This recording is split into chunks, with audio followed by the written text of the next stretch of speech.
Buenos días, mi nombre es Karen Joana Ponce Hidalgo, soy fellow de primer año de coloproctología de la Universidad ICESI y Fundación Valle de Lili de Cali, Colombia. El día de hoy les voy a hablar del enfoque del adulto mayor en cirugía colorectal. Para empezar, voy a mostrarles dos casos clínicos, son dos casos reales que tuvimos recientemente en nuestro servicio. El primer caso es don Javier, paciente de 72 años, con antecedentes de adenocarcinoma de próstata y carcinoma renal de células claras, una enfermedad coronaria que requirió revascularización miocárdica en el año 98 y colocación de stent en el año 2013, una hipertensión arterial controlada y una enfermedad de Alzheimer. Y por otro lado tenemos a don Ernesto. Don Ernesto es un paciente de 96 años con antecedentes únicamente de hipertensión arterial controlada.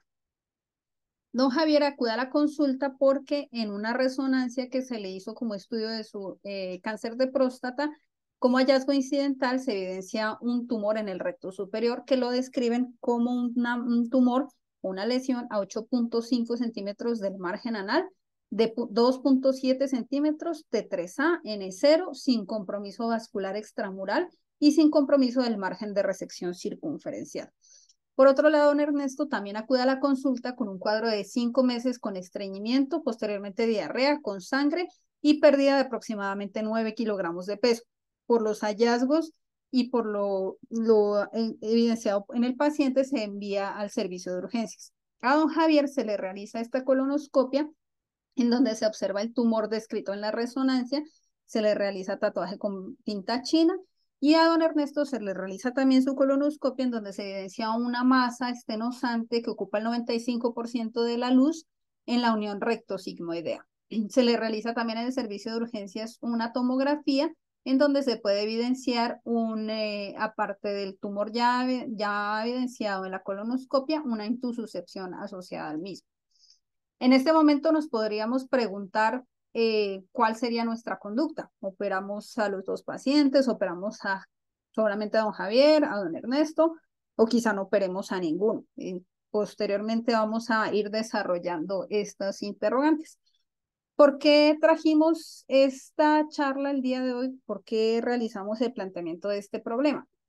Este estudio, que es un estudio, una corte americana, en donde evaluaron 19.375 pacientes, todos eran de cáncer colorectal, dividieron los grupos por edades y lo que encontraron ellos es que a medida que se incrementaba la edad, progresivamente la mortalidad también se incrementaba y lo mismo sucedía con la estancia hospitalaria, tanto en cirugía laparoscópica como en cirugía abierta, y la tasa de complicaciones también se iba incrementando a medida que incrementaba el grupo etario.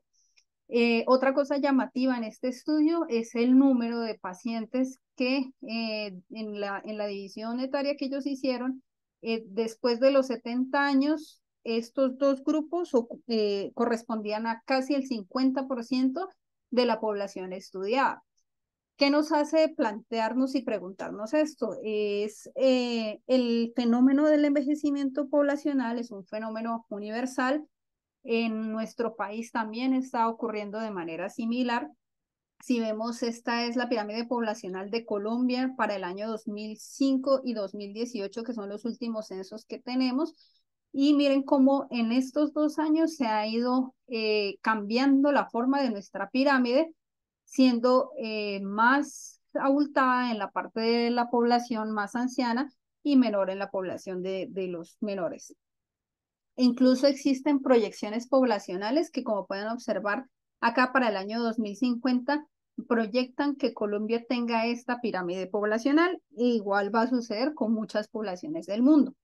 Aparte, la esperanza de vida al nacer en Colombia, a medida que pasan las décadas, se va incrementando progresivamente tanto para hombres como para mujeres.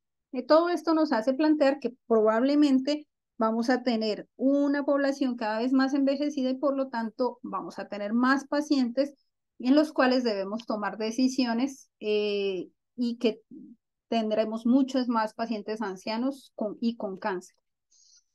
¿Qué cambios, qué ocurre en el envejecimiento y por qué se presentan esas complicaciones y esa mortalidad mayor? El envejecimiento, aunque no es una patología, sino un proceso fisiológico, tiene unas características que son ser acumulativo, ser universal, ser progresiva y ser deletérea. Esto se da por ciertos fenómenos fisiológicos, por ejemplo, la inestabilidad genómica, que lleva a una acumulación del daño genético a lo largo de la vida y se producen más errores genéticos y menos capacidad de corregirlos. Por otro lado, también está el acortamiento de los telómeros, que produce inestabilidad genética y senescencia celular y menor capacidad para replicación y síntesis de material genético. Están también las alteraciones epigenéticas, que son alteraciones de los patrones de metilación del DNA, y hay pérdida de la proteostasis, que es lo que evita la acumulación de componentes dañados y asegura la renovación continua de proteínas celulares. También hay una disfunción mitocondrial que conlleva la disminución de la producción de ATP y al incremento de radicales libres, lo cual conlleva la muerte celular, y la senescencia celular, que es la capacidad finita de replicación celular. Todos estos cambios fisiológicos conllevan a cambios también en los sistemas. Por ejemplo, en el sistema cardiovascular, los vasos sanguíneos se vuelven más rígidos, con un colágeno menos flexible. Esto conlleva hipertensión arterial, mayor riesgo de arritmias y menor flujo coronario.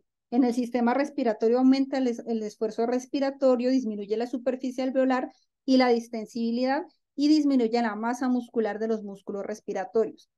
En el sistema gastrointestinal disminuye el peristaltismo y la secreción de ácido gástrico, y hay una variabilidad del microbioma y un vaciamiento gástrico lento. En el sistema nervioso aumenta la permeabilidad de la barrera hematoencefálica, disminuye la dopamina, disminuye el volumen cerebral y se altera además la memoria episódica y el aprendizaje, y vienen también otras alteraciones asociadas como la presbicia y la presbiacusia. En el sistema renal aumentan los glomérulos escleróticos, además se disminuye el tamaño renal y esto conlleva una menor capacidad para el aclaramiento de los medicamentos y una alteración en la capacidad de gestionar el sodio. En el sistema endocrino aumenta la resistencia a la insulina y la grasa visceral y además se deteriora el ciclo circadiano. Y en el sistema musculoesquelético aumentan los depósitos de grasa intramuscular y disminuye la masa y el tono muscular. Y por último, en el sistema inmune hay una desregulación inmune porque se producen más citoquinas proinflamatorias y más estrés oxidativo, y hay menor proporción de leucocitos y estos son menos eficientes. Entonces, ¿a qué conllevan todos estos cambios fisiológicos y los cambios en los sistemas? A la aparición de morbilidades en esta población. Aproximadamente el 45% de las personas diagnosticadas con una enfermedad crónica tienen 60 años o más.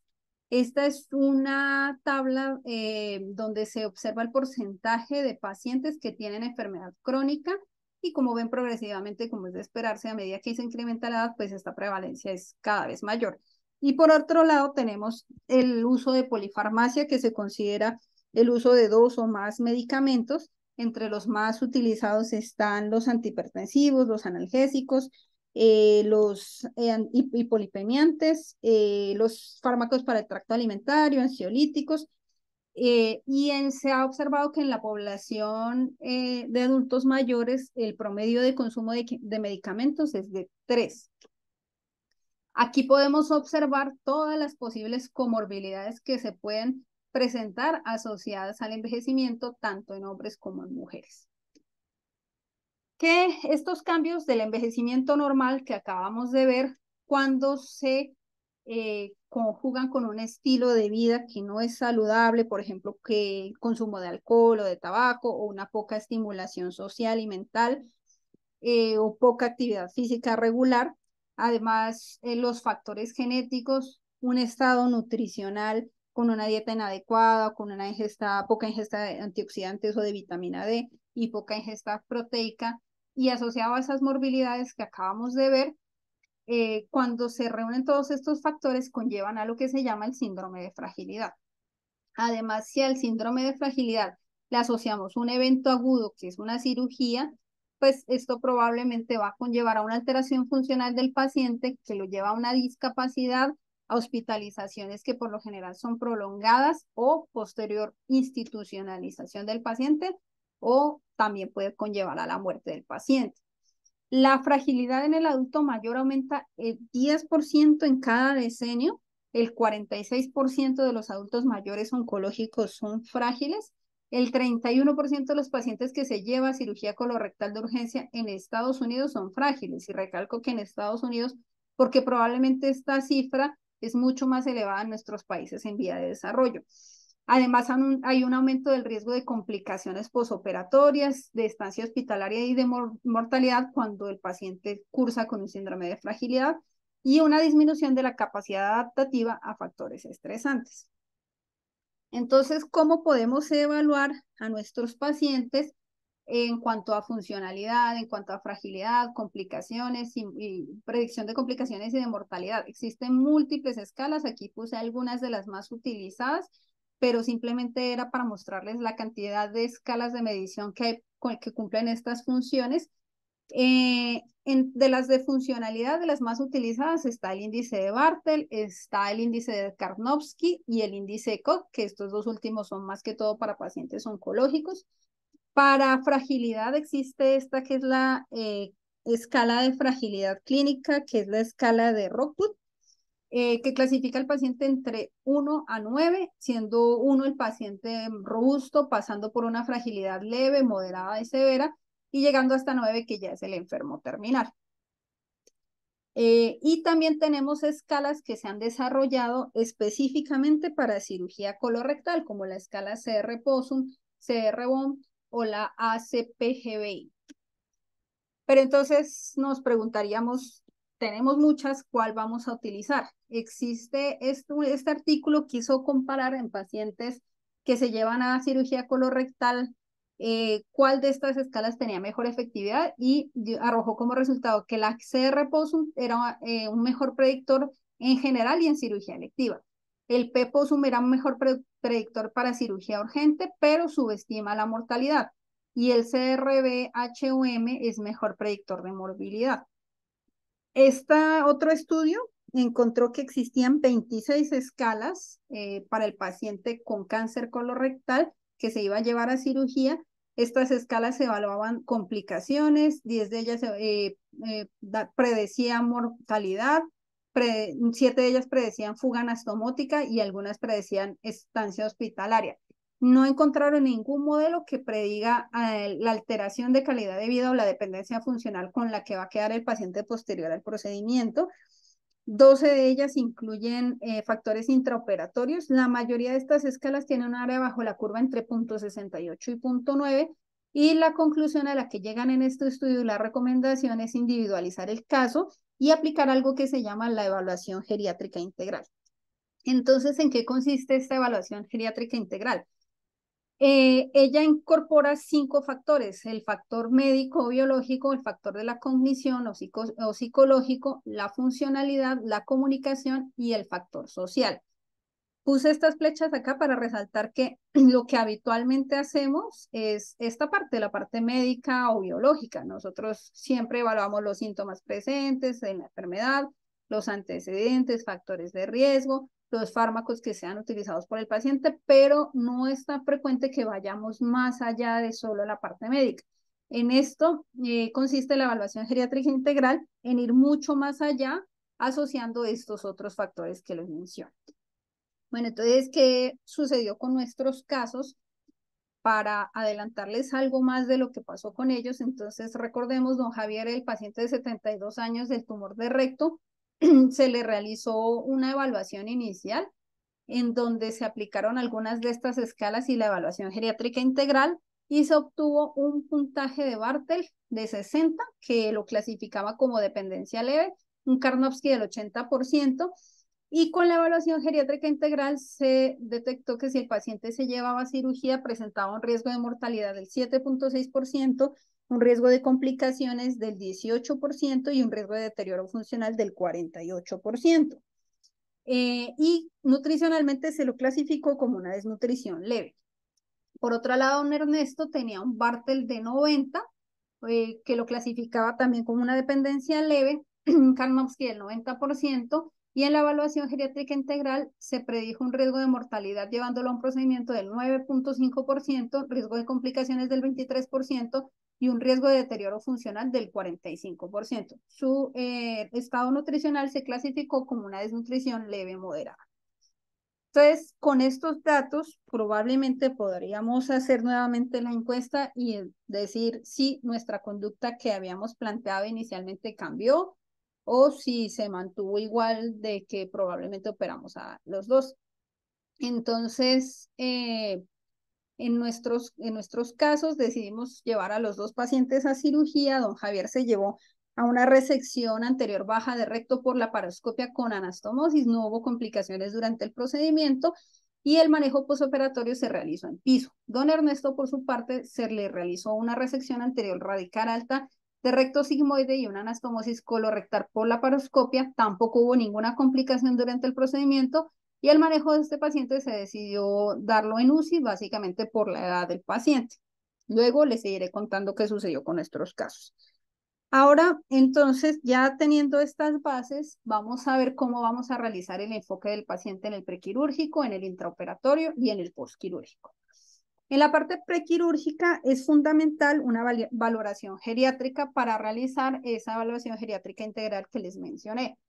Es importante entonces que como cirujanos le demos a conocer al geriatra la cirugía que estamos proponiendo, los riesgos de complicaciones de la cirugía, tanto a corto como a largo plazo, y así el geriatra puede identificar las preferencias, expectativas del paciente, de la familia, también conocer las voluntades anticipadas del paciente.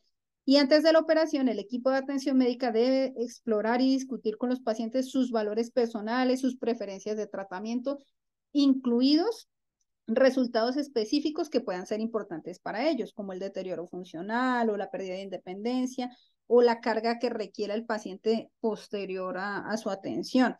Entonces, es importante resaltar aquí que la calidad de vida debe ser el centro de cualquier proceso de decisión clínica importante. Junto con el anestesiólogo y el cirujano se determinará el lugar apropiado para el cuidado postquirúrgico y se va a encargar también de la prehabilitación y optimización postoperatoria, que más adelante vamos a describir cómo es. Nosotros como cirujanos, ¿qué debemos hacer? En primer lugar, definir cuál es el objetivo de la cirugía que le vamos a realizar al paciente. La idea es preservar tanto como sea posible la funcionalidad y la cognición previa al procedimiento. Especificar además también a los familiares y al paciente los riesgos de la cirugía y también los riesgos de que no se realice la cirugía. Y así conocer las preferencias del paciente y con eso poder tomar decisiones conjuntas con el paciente, la familia, el geriatra y nosotros. Y ofrecer acompañamiento al paciente en todas las etapas, independiente de la decisión que hayan tomado. Entonces, este estilo y este modelo se plantea también evaluando el grado de fragilidad del paciente. Vamos a clasificar a este paciente como una fragilidad leve, moderada o avanzada y vamos a evaluar si lo que le estamos ofreciendo al paciente le va a dar más beneficio que daño o mayor daño que beneficio. Entonces, probablemente si es un paciente con una fragilidad leve, con un buen estado de salud y además el tratamiento que le estamos ofreciendo es potencialmente curativo, probablemente estamos en este lado de la escala. Y si el paciente tiene una fragilidad avanzada, tiene una situación de últimas semanas o días y tiene una necesidad progresiva de atención paliativa, probablemente en este caso el daño va a ser mayor que el beneficio. Probablemente en estos dos puntos la decisión va a ser fácil, pero ¿qué pasa cuando el paciente está en la mitad? Cuando no es tan claro si el tratamiento que le vamos a ofrecer le va a deteriorar o no la calidad de vida. Entonces debemos tener objetivos asistenciales propuestos en cuanto a si el manejo que le vamos a dar, ¿qué le va a ofrecer al paciente? ¿Supervivencia? ¿Le va a ofrecer funcionalidad? ¿O le va a ofrecer nada más bienestar y control sintomático? Todas estas son consideraciones que debemos poner en una balanza para poder tomar una decisión. Entonces aquí viene el paciente adulto mayor potencialmente quirúrgico que se ha evaluado integralmente, se le ha aplicado todo lo que hemos visto, entonces concluimos que el riesgo es mayor que el beneficio. En este punto es muy importante evitar la obstinación terapéutica y la distanasia y ofrecerle al paciente manejos no operatorios o procedimientos menores que puedan mejorar su calidad de vida. Pero si concluimos que el beneficio es mayor que el riesgo, es importante esta parte, la optimización prequirúrgica y después sí llevar a cabo la cirugía. ¿En qué consiste la prehabilitación y la optimización prequirúrgica? Entonces, la prehabilitación idealmente se debe realizar desde el periodo del diagnóstico hasta el tratamiento. Por ejemplo, en un paciente con cáncer, desde el proceso de estadificación y con un inicio temprano de la prehabilitación, en el que la capacidad funcional se puede mejorar con una variedad de medios que incluyen la optimización de las comorbilidades, la mejora del estado nutricional y de la función cardiopulmonar. Esta optimización prequirúrgica hace parte del protocolo ERAS y utiliza un concepto trimodal, un cuidado físico, un cuidado nutricional y el enfoque psicológico. Para la intervención nutricional se ha demostrado que ERAS tiene una reducción significativa en los marcadores inflamatorios de interleuquina 6 y de proteína C reactiva y mejora la inmunidad humoral y celular. Y por eso es tan importante todo este tipo de intervenciones. También la deshabituación tabáquica, enólica, corrección de anemia y promover una actividad física con entrenamiento supervisado. Otros componentes que también nos aporta ERAS son la planificación temprana del alta, la duración reducida del ayuno, ofrecer al paciente una carga de carbohidratos prequirúrgica, tratar de no realizar preparación intestinal o realizarla selectivamente en algunos pacientes, la profilaxis del tromboembolismo venoso y la profilaxis antibiótica, y preparar de una vez desde el prequirúrgico al paciente para la realización de un posible estoma. Estos son estudios que han mostrado cómo la prehabilitación quirúrgica en el paciente frágil y en el paciente anciano sí da beneficios en cuanto a disminución de complicaciones médicas y estancia hospitalaria. Eh, También está en curso este ensayo clínico controlado que pronto probablemente nos va a arrojar alguna evidencia mayor en el beneficio de la prehabilitación en el paciente adulto mayor. Ahora vamos a hablar de las consideraciones intraoperatorias. El paciente adulto mayor requiere un calentamiento activo porque es más vulnerable a la hipotermia, requiere una técnica radiadora de opioides para evitar el delirium postoperatorio, tratar de realizar en lo posible un abordaje mínimamente invasivo, evitar el uso de sondas y drenajes, el manejo de líquidos debe ser dirigido a objetivos y no a libre oferta. El manejo del dolor y de las náuseas debe ser selectivo con medicamentos que nos eviten en el postquirúrgico la aparición de hilio y de delirium y evitar la premedicación rutinaria de las benzodiazepinas por la misma razón. Y por lo mismo también monitorizar la profundidad de la anestesia. En cuanto al abordaje mínimamente invasivo, la edad avanzada se había considerado inicialmente como una contraindicación relativa para la cirugía laparoscópica debido a las demandas fisiológicas del neumoperitoneo, por el aumento de las presiones de la vía aérea, por la disminución del retorno venoso, además las posiciones extremas que se requieren para la cirugía colorectal, como la posición de Trendelenburg, puede reducir la distensibilidad pulmonar. Y además la insuflación de dióxido de carbono puede provocar alteraciones ácido-base que pueden ser importantes en los pacientes mayores con reserva cardiopulmonar limitada. Pero se observan los mismos beneficios que en los demás pacientes con disminución del dolor posoperatorio, menor pérdida sanguínea, menos complicaciones pulmonares, cardíacas, trombóticas y de la pared abdominal, una estancia hospitalaria menor y un retorno más rápido a la normalidad y una menor mortalidad. Y se han realizado estudios que han comparado pacientes jóvenes versus pacientes adultos mayores a quienes se lleva la cirugía laparoscópica y no hubo diferencias ni en complicaciones intraoperatorias, ni en mortalidad, ni en fuga anastomótica y obtuvieron los mismos beneficios que en los pacientes jóvenes. Entonces la indicación es que sí podemos realizar cirugía laparoscópica en el paciente adulto mayor. Y ya para hablar del manejo posoperatorio, entonces es muy importante realizar una nutrición oral temprana del paciente. La idea es reiniciar la dieta con una dieta baja en residuos que se tolera mejor que la dieta con líquidos claros y además puede disminuir las náuseas. Para alcanzar las necesidades nutricionales son útiles suplementos orales, idealmente con inmunomoduladores como arginina, ácidos grasos omega 3 y ribonucleótidos. Y además eso también puede reducir las complicaciones infecciosas. Por otro lado, se le debe animar al paciente a una deambulación temprana, idealmente desde el mismo día de la cirugía, lo cual se ha asociado con mejores resultados, pero en los pacientes mayores esto puede ser un desafío por las limitaciones que tienen ellos en la movilidad. Para lograr este objetivo son esenciales una supervisión especial y orientación de enfermeras o de personal auxiliar bien capacitado y bien motivado para el cuidado de estos pacientes. Además, los pacientes y sus cuidadores deben asumir más temprano y mayor responsabilidad el autocuidado. Por otro lado está la prevención del hilo y el control glucémico, que es muy importante en estos pacientes.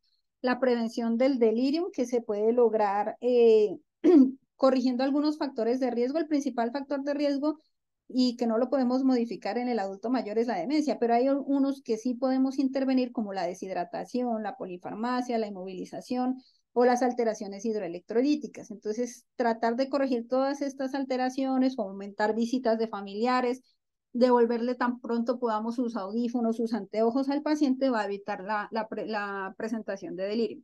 Tener criterios de alta bien definidos, incluso si ya se cumplen los criterios de alta, muchas veces es posible que en los pacientes mayores no estén lo suficientemente en forma o necesiten cuidados especiales y por lo tanto necesiten una internación en instituciones especiales para poder continuar su cuidado, y esto muchas veces puede prolongar su hospitalización. Otra parte importante es la educación del manejo de los estomas. El paciente con un estoma nuevo tiene mayores necesidades educativas y de soporte. Entonces es muy importante que el paciente reciba toda su educación, que esté competente para manejarlo o que tenga el servicio de apoyo necesario para su manejo. Y en todo este proceso, como vimos desde el prequirúrgico hasta ahora, el acompañamiento del geriatra es fundamental, pero hay otro punto que es el acompañamiento de cuidados paliativos y saber en qué momento debemos acudir a su apoyo es muy esencial. Entonces, ¿cómo podemos saber si tenemos necesidad de cuidados paliativos para nuestro paciente?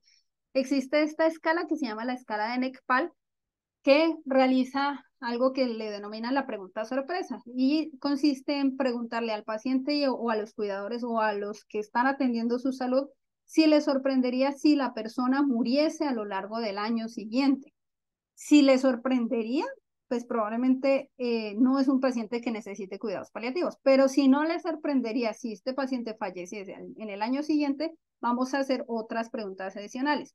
Entonces, es un paciente que progresivamente requiere medidas paliativas. Es un paciente que progresivamente ha tenido pérdida funcional y ha perdido más del 30% del índice de Bartel en los últimos 6 meses. Si ha tenido pérdidas nutricionales de más del 10% de peso en los últimos 6 meses. Si tiene múltiples comorbilidades, aparte de la enfermedad que se está tratando, 2 o más enfermedades crónicas. Si el uso de recursos ha sido continuo, con 2 o más ingresos a algún tipo de atención médica en el año, y si tiene una enfermedad avanzada, diferente a la que se está tratando o la que se está tratando, por ejemplo, una enfermedad crónica oncológica, pulmonar, cardíaca, hepática, renal o neurológica. Si cualquiera de estas respuestas es positiva, es un NECPAL positivo y es en este momento cuando sí necesitamos el apoyo de cuidados paliativos. Entonces, como ven, lo más importante en nuestro paciente es que no veamos cada especialidad una parte del paciente, sino que lo veamos como un todo para no estar, como este caso, viendo y confundiéndonos y no manejando al paciente de una manera integral. Entonces tenemos ese que es el enfoque tradicional, que nos hablaba de que el coloproctólogo era quien se encargaba desde el diagnóstico hasta el tratamiento de la enfermedad. Si probablemente el tratamiento no iba también como se esperaba, pues ahí entraba cuidados paliativos hasta la muerte del paciente. El manejo que se propone, el manejo integral que proponemos con el enfoque actual, es que el coloproctólogo, el geriatra y cuidados paliativos estén desde el mismo momento del diagnóstico de la enfermedad, cuando ofrezcamos un tratamiento específico o cuando decidamos que el paciente requiere únicamente cuidados paliativos, realizamos el tratamiento, y si llega a la muerte del paciente, incluso el cuidado va hasta más allá con la atención del duelo a los familiares del paciente. Y aparte tenemos muchas otras disciplinas que debemos involucrar en el manejo del paciente, como los cuidados de enfermería, el manejo farmacológico, la rehabilitación y el seguimiento del paciente, la intervención por psicología, psiquiatría, terapia ocupacional, fisiatría y fisioterapia, nutrición, y nosotros como cabecera del manejo del paciente. ¿Qué evidencia tenemos para estas recomendaciones? Como ven, la mayoría de recomendaciones están dadas por protocolos de tipo ERAS y han encontrado que en los pacientes, aplicándole estos protocolos en los pacientes adultos mayores, se presenta menos delirio, menor tasa de infección urinaria, menor tiempo en el primer plato y deposición, menor tiempo para movilizarse después de la cirugía y más rápido control del dolor y menor estancia hospitalaria. Realmente no hay como tan muchos ensayos en ensayos clínicos en adultos mayores, pero las guías de la Asociación Americana de Colon y Recto la recomiendan este manejo para el abordaje del paciente mayor. Y quería traerles también y mostrarles este estudio quería resaltar sobre todo que es el único estudio que habla de costos. En este estudio aplican un programa que es el programa OSCAR, que es muy similar a ERAS, en donde realizan al paciente una evaluación geriátrica integral, terapia física, manejo multimodal del dolor, movilización temprana, realmente como son varias de las estrategias que les mencioné, y obtienen resultados con menor delirio, menor requerimiento de UCI, de estancia hospitalaria, pero sobre todo lo que quería resaltar es que en cada paciente por hospitalización el costo fue de 10.000 a 17.000 dólares menos en la atención de estos pacientes. Entonces es otro de los motivos para realizar este abordaje con nuestros pacientes adultos mayores. Entonces, finalmente, ¿qué pasó con los casos clínicos que les conté? Don Javier, el paciente de 72 años del tumor del recto, al tercer día posoperatorio presenta signos de falla cardíaca con distensión abdominal y dolor, intolerancia a la vía oral, elevación de la proteína C reactiva, por lo cual se decide llevar a reintervención, en donde se evidencia una hipoperfusión y una dehiscencia de la anastomosis. Por lo tanto, se le realiza una colostomía y se deja el abdomen abierto, se maneja al paciente en la unidad de cuidado intensivo, requiere posteriormente múltiples lavados peritoneales, se logra el cierre de la cavidad. Don Ernesto al tercer día posoperatorio presenta somnolencia, intolerancia a la vía oral, oliguria, distensión y dolor abdominal y también elevación de la proteína C reactiva. Con él se decide en este punto la intervención por cuidados paliativos. Entonces se realizan reuniones con la familia, con los médicos tratantes, con los médicos de la unidad de cuidado intensivo. Se valora las expectativas que se tiene sobre el paciente y con todo esto se toma la decisión de llevar al paciente a una reintervención en donde se encuentra una peritonitis residual, la anastomosis estaba indemne, se maneja también con abdomen abierto, se realiza un lavado peritoneal más y se logra hacer el cierre de la cavidad. Don Javier presenta inicialmente una recuperación parcial, pero posteriormente presenta una falla en prosperar. Con él, en este punto, se activó la intervención por cuidados paliativos y en conjunto con la familia se decide limitar esfuerzos terapéuticos, se le realiza acompañamiento a la familia, se le ofrece sedación paliativa y el paciente fallece a los 21 días del posoperatorio. Y por su lado, don Ernesto presenta una evolución favorable, se logra la extubación, el traslado a piso, y el paciente como secuelas únicamente presenta alteración de la deglución, una limitación leve para la marcha, se logra dar de alta a los 22 días del posoperatorio con una sonda enteral para nutrición, y en este momento continúa su rehabilitación de manera ambulatoria. Sale con un Bartel de 40 y un Karnofsky del 50%. Entonces, esta presentación y de nuestros casos, ¿qué conclusiones podemos tener? Una, que el envejecimiento poblacional es creciente, la vejez trae consigo, como lo vimos, cambios fisiológicos que son relevantes en el manejo de nuestros pacientes, los avances quirúrgicos y el envejecimiento poblacional, los avances en anestesia, en fármacos, permiten que cada vez ofrezcamos más cirugía en pacientes adultos mayores. Existen escalas, como las vimos, para clasificar funcionalidad, fragilidad y para predecir complicaciones y mortalidad. Pero lo más importante es que el adulto mayor se beneficia de un enfoque integral desde el inicio de su enfermedad hasta después de su tratamiento. Y la prehabilitación quirúrgica incrementa los resultados exitosos. Las decisiones es muy importante que se deben tomar en forma conjunta con el paciente, con la familia, con una comunicación genuina y constante. Un punto muy importante es que la cirugía, aunque sea técnicamente posible, no siempre ofrece beneficio. Hay que tener en cuenta que muchos de los pacientes ya han cumplido su expectativa de vida y por eso la prioridad no debería ser solamente ofrecer supervivencia, sino ofrecer más que todo calidad de vida y no deterioro. Y por lo tanto, el cirujano integral debe saber cuándo es útil ofrecer una cirugía y cuándo no lo es. Y el papel de cuidados paliativos es fundamental. El paciente paliativo aún tiene objetivos terapéuticos y esto es muy importante tenerlo presente.